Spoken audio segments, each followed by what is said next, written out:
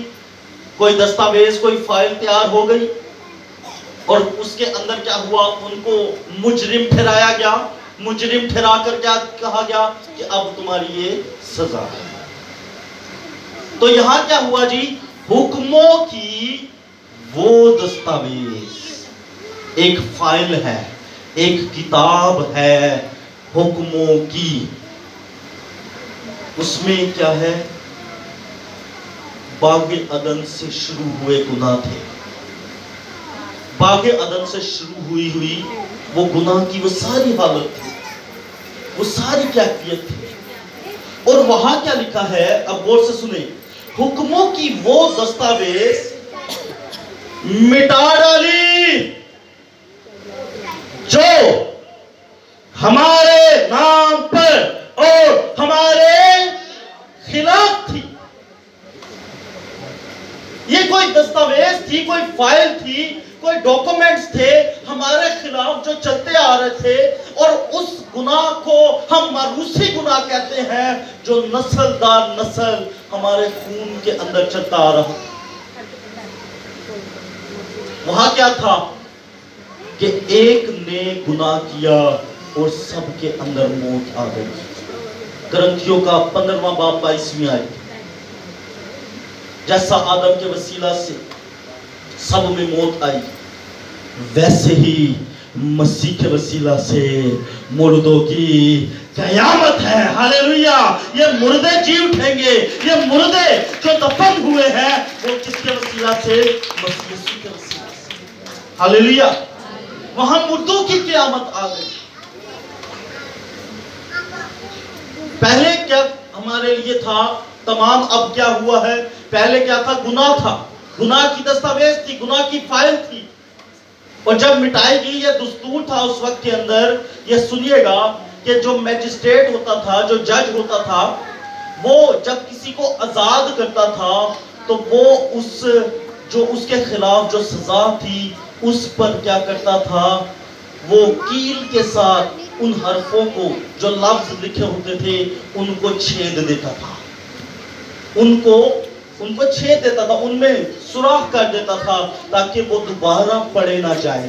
کیونکہ اگر کوئی غلطی سے اسے دوبارہ پڑھ لے گا، وہ غلطی سے اسے کیا کرے گا؟ دوبارہ سزا بھی دے سکتا ہے.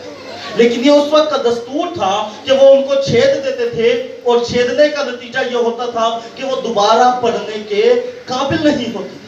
اور جب ہم مسیح یسوع کو دیکھتے ہیں، جب جس رات وہ پکڑوایا گیا، اسے عدالتوں میں لے کر جایا گیا، اس پر ٹھٹا اڑایا گیا، اسے مارا گیا، اسے تمانچے مارے گئے، اسے مکے مارے گئے، اسے مار مار کر اس کے بال پکڑے گئے، اور یہاں تک کہ اس کی داڑھی کو نوچا گیا. یہ داڑھی کو پکڑا نہیں گیا، نوچا گیا، اور اتنے زور سے نوچا کہ وہاں داڑھی سے بھی خون نکل آیا. Can you imagine؟ وہ داڑھی سے بھی خون نکلا ہے، وہ بالوں سے بھی خون نکلا ہے، وہ کانٹوں کے تاج پہننے سے بھی خون نکلا ہے، وہ ہاتھوں پاؤں پر کیل لگوانے سے بھی خون نکلا ہے، وہ ایک کم 40 کوڑے جو ہم کہتے ہیں جو رومی دستور کے موافق تھے وہ کھانے سے بھی خون نکلا ہے. اور زبور 22 کے اندر وہاں لکھا ہے، یہ پیشن کو یہ نبوت ہے کہ وہ کہتا ہے میں اپنی ساری ہڈیاں گن سکتا ہوں. اس قدر وہ رومی کوڑے نے یسوع مسیح کے بدن کے گوشت کو لے لیا.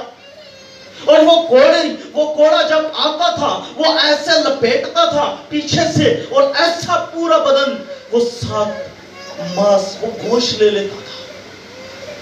اس سے بھی خون نکلا ہے. سر کی چاندی سے لے کے بالوں سے لے کے پاؤں تک اسے لہو لہان کیا گیا ہے، اسے چھیدا گیا ہے، اسے مارا گیا ہے، اسے کوٹا گیا ہے، اس کا خون بہایا گیا ہے. اور وہ کس کے لیے ہے؟ وہ میرے اور آپ کے لیے ہے، تاکہ ہم سب ہمیشہ کی زندگی کے وارث ہو سکے. ہاللیلویہ، ہاللیلویہ. ایسے نہیں کہتے تھے یہ لعنتی موت ہے، ایسے نہیں کہتے تھے کہ صلیب کی موت جو ہے وہ برداشت سے باہر ہے، ایسے نہیں ڈاکوؤں نے ٹھٹوں میں اڑا دیا۔ کوئی بات تھی، کوئی وجہ تھی، اسے پیاس لگی، اسے پیاس لگی، جسمانی پیاس تھی۔ سب نوشتے پورے کر کے اس نے کہا کہ میں پیاسا ہوں۔ اور یہ یاد رکھیں چوتھے کلمے کے اندر جو بات ہوئی کہ وہاں اس نے کہا کہ اے میرے خدا تو نے مجھے، تو وہاں الوہیت نے بشریت کو چھوڑ دیا، خدائی نے بدن کو چھوڑ دیا۔ صلیب پر کون مصلوب ہوا؟ بدن۔ اگر ہم کہیں وہی باپ ہے، وہی بیٹا ہے، وہی روح القدس ہے، تو صلیب پر پھر کون مصلوب ہوا جی؟ پھر ان کے مطابق خدا مصلوب ہوا۔ لیکن یہاں مصلوب کون ہوا ہے؟ بدن مصلوب ہوا۔ بدن نے کیا ہے؟ بدن جو تھا وہ ہمارا تھا، جس کے اندر گناہ تھا، اس کو مصلوب کرنا ضروری تھا۔ اس بدن نے بغاوت کی تھی، اس بدن نے نافرمانی کی تھی، اور آج بھی جتنے بدن کے اندر ہیں وہ نافرمانیاں کرتے ہیں۔ ایسا ہی ہے نا جی؟ جتنے بدن کے اندر ہیں وہ نافرمانیوں میں ہیں، وہ خدا سے دور ہیں۔ بڑی خوبصورت بات بھائی ندیم نے کہی، ہم دنیاوی ترقی کے لیے، دنیاوی برکتوں کے لیے کہتے رہتے ہیں، لیکن روحانی ترقی کے لیے کچھ بھی نہیں کہتے، کبھی فریاد نہیں کی۔ آخری ٹائم دعا کب کی ہے، کون سے مہینے میں بائبل پڑھی ہے، کچھ یاد نہیں۔ لیکن یاد رکھیے عزیزو، وہ وقت آنے کو ہے جب وہ کہے گا میری تمہاری کبھی۔ یہ گڈ فرائیڈے اس لیے ہوا ہے کیونکہ اس نے جان لی۔ یہ خوشخبری ہمارے لیے آئی ہے، انجیل خوشخبری ہے، ہمارے لیے آئی ہے۔ خوشخبری کیا ہے؟ کہ اس نے ہمارے گناہوں کو مٹا دیا۔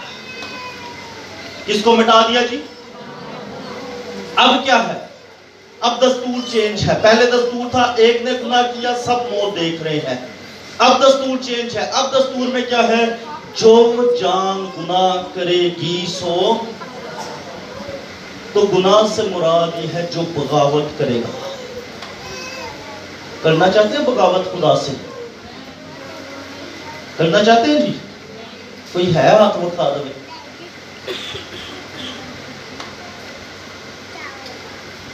اس نے کہا اٹ از فنشڈ، تمام ہوا۔